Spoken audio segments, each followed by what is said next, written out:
So what is teleportation? Well, Charlie Bennett named it teleportation, which I find invariably brings up, images of Star Trek, although, Star Trek, they were transporters and not teleporters, so. Anyway, what is teleportation? Well, so sometime in the past, Alice and Bob have acquired an entangled pair of qubits in, let's say, 0, 0 plus 1, 1.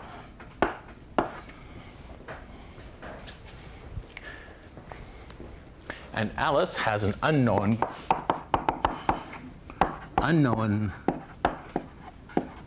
qubit.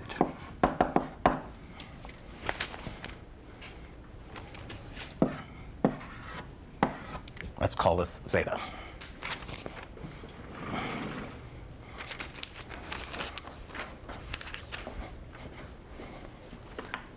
Well,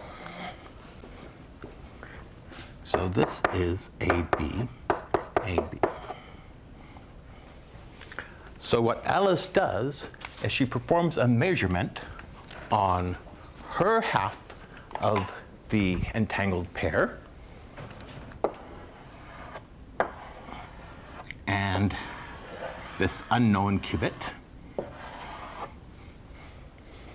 And this leaves Bob with a qubit in some state. Let's call it zeta prime. And Alice gets 2 bits out of this measurement.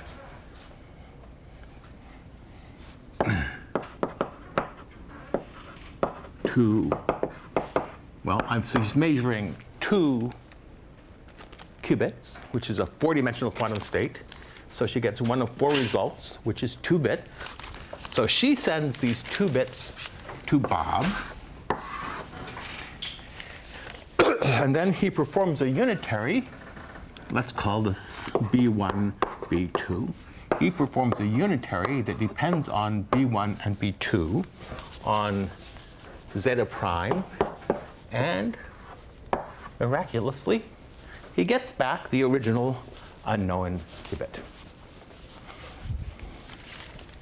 So you can send 1 qubit over a telephone line with 2 bits if the sender and receiver have an EPR pair.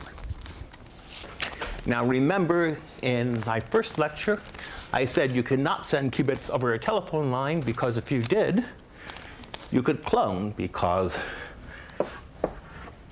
zeta goes into classical channel. A classical channel is can be duplicated. So if all the information about zeta were in this classical channel, you could clone the qubit, and we know that's not allowed. But here, Alice and Bob also have this EPR pair, and any eavesdropper can listen in on this, conversation and get the 2 bits. But if without the other half of the EPR pair, they can't recreate zeta.